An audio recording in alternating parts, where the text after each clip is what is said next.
Morning guys, Scott from SA Landscaping, and it was snowing again when I left the house this morning, but over here I'm very near the coast at the moment in a place called Hartlepool, about 20 minutes drive from my house, and it is just heavy rain which is supposed to be around till about 2 o'clock I think, so it's going to be a wet day, but I'm just doing a few of our sites that we maintain through the summer. We get paid in the winter just to go around and basically just check the sites over a little bit. So I've been to 2 sites in Hartlepool this morning, a couple hours work, and just lit to pick the sites, picked up a couple of tree branches, and that's pretty much it. They're good to go, ready for March when we can start grass cutting again.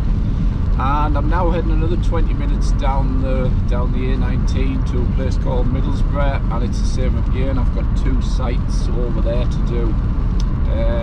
Now one of these sites, it's the same again, we cut the grass, but this time of year we just go in again and let the pick and stuff like that. The other site is quite an interesting one, because if you look at these photos that I'm just putting on now,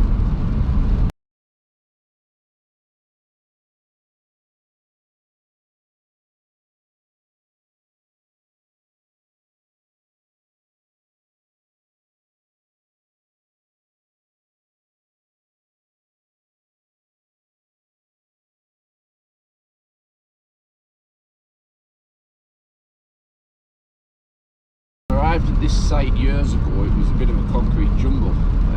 Basically there was gravel everywhere, and there was a couple of shrub areas, but not a lot. So when I got this job, the client asked us if we could plant it up and improve it and design it ourselves, which I did. I came up with a design and certain plants that I knew would stand out. As you can see from the photos, they've sort of established over the last 3 years. The areas are filling out now and looking well. It was a bit of a challenge because obviously they put a big thick membrane down, and obviously the gravel, so every plant we put in, one of us had to put a square in the membrane, take the soil out into a bucket, because if you contaminate the gravel then you're going to end up with lots of weeds. So we had to cut the membrane, take the soil out, put the plant in, and then put some excess soil back, and then take the rest away and tidy it up. But like I say, from the photos you can see the site looks quite impressive now, and it's all the front's well established and good for wildlife and everything really, compared to what it was, where it was just bland, and like I say, concrete jungle is a better word to describe it. So that's another site I'm going to now. That's the first one I'm going to, and basically all I'll do is I'll go around those shrub areas, I'll pick the litter off. Same again, if there's the odd snap branch or anything like that, we'll deal with that. Well, that's pretty much today. That is a day of sort of just going around, and like that's the good thing with the winter. It keeps me busy. It's still work coming in, and it's not hard work, to be fair. Obviously it is heavy rain today, so I am going to get wet, but it's not too bad, and it just keeps the regular stream of money coming in, set over 12 months. This client pays me over 12 months, and we go there for 12 months and carry out visits. So it gets roughly 22 visits a year. Through the summer you go on every fortnight to cut the grass, and then as the winter comes you once a year, and you might put a couple of pruning visits in there also at certain times. So that was just something I thought I'd drop in about my day. But I did want to talk about a subject that a lot of people have been asking about, which is VAT. And I just thought I'd give you my take on VAT, and if I think it's good. It works for my business, but it's not going to work for every business in this sector, and I'll explain that now. I'll explain a little bit about VAT, and then I'll just explain of why it won't work for some guys. So from a commercial sector, if at the moment you're not VAT registered and you become VAT registered, if you go to your sites on the commercial sector, most of those sites are going to be quite happy because they pay VAT. So if you're putting 20% on your bill, then they can claim that VAT back. if you go to Mrs. Jones who lives in a house and you start to put 20% on, she's not going to be too happy because she can't claim it back unless she's a business owner or she trades from home, and it's something that she can claim back. If it's just a little old lady in a house, she's not going to be able to claim it back. So potentially you're going to lose those clients. Like I say, with the business sector, you're not going to lose them, because I wouldn't like to look at the statistics, but I dare bet 90% of businesses in this country are VAT registered. Basically, the ceiling for VAT registration is 85,000, which I believe it's staying like that next year as well. So if you're earning that or very close to it, you need to be looking at getting VAT registered. Now, VAT to me, just as rough examples, I use round numbers.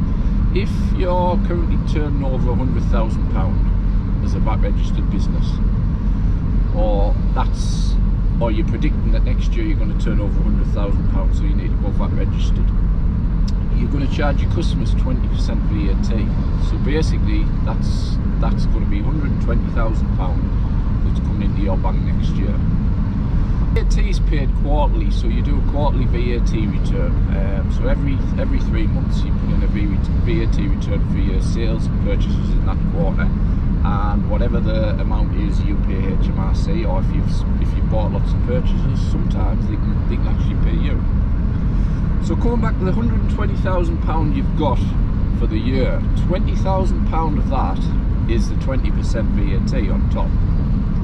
Now, if you go back to your sales, if £60,000 of that £120,000 is labour and staff costs, if the other £60,000 is things like fuel, breakages, you've bought a van or something like that, then you've got VAT to claim back. So that £20,000 that the VAT men want, by the time you do your calculations, they don't want the whole £20,000. So like I said, if the £60,000 of materials is to come off the 120,000, you're going to take off 20%. So you've got £10,000 of VAT that you've spent on materials. So that's the £3 when you've put VAT on fuel, or each time you go to the garage, or £10 on fuel. That's the £3,000 on an excavator that you've bought for £14,000. So basically, at the end, you owe the VAT man £10,000. You get to keep the other £10,000. So for me, it's a no-brainer. It's like a savings scheme. You get all that money back for those purchases. It really is good. So if you're just pottering around people's gardens and you've got very little in the form of purchases and things, then yes, you're going to be the majority of that money. If it's sort of, if you're doing gardening and you've just got a bit of petrol and nothing else, and you don't buy anything, if you just do general gardening for people and charging them, then most of that money is going to go to the HMRC. They're going to get 95% of it. But for me, I hope I made sense there, that £10,000 of that, because I've spent it in purchases, then that's £10,000 that'll be mine. So out of the 20, HMRC only want half of that. They only want the half that you haven't spent. So as a business, you're getting your VAT back and you're offsetting it, which is extra money in your pocket, really. That can pay for other taxes. That's the way I look at it. So it's quite good from that way. How I would say that it's not very good is if you're currently trading and you're, say, turning over £60,000 and you're doing a lot of private gardens, say 95% of your business is private gardens, what's going to happen is next year you think, right, I'm going to really expand and we're going to do an extra £25,000 in sales. So you've got this extra £25,000 in sales coming, which is going to put you on VAT threshold, but your business is going to go back over.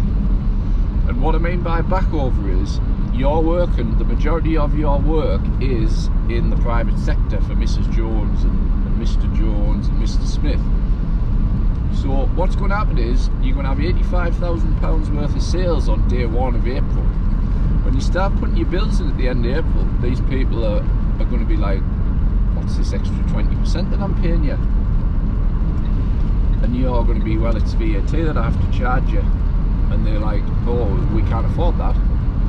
So you're going to lose some of those clients who aren't, who don't have plenty cash. You're going to lose some of those clients. And they're going to go to someone who's not VAT registered. So you're going from a business that's turning over £60,000 up to £85,000 because that's your projected earnings. But potentially you're going to lose £30,000-40,000. And these may sound like daft figures to you guys, but you will lose a lot of customers because they just haven't got that extra 20%. So if you lose £30,000-40,000, you're actually earning less than when you tried to expand your business, if that makes sense. So all I'm saying is it won't work for everybody. It will work for some, but that's just my sort of brief history with VAT and how VAT has worked for us, and like I say, how it wouldn't work if we were in the private sector. Thinking back, a lot of my customers who just want the grass cut for £20 aren't going to pay you £24 because there's 5 other people charging £20 a week to cut the grass, and that £4 over the year for every hour you do sharp adds up. So I hope that makes sense. Any questions on the VAT, or if I haven't explained that as easy as I think I have, then just drop me a comment on the bottom and I'll try and explain it a bit more. Or if you drop me a mail, and I shall reply to that mail address above.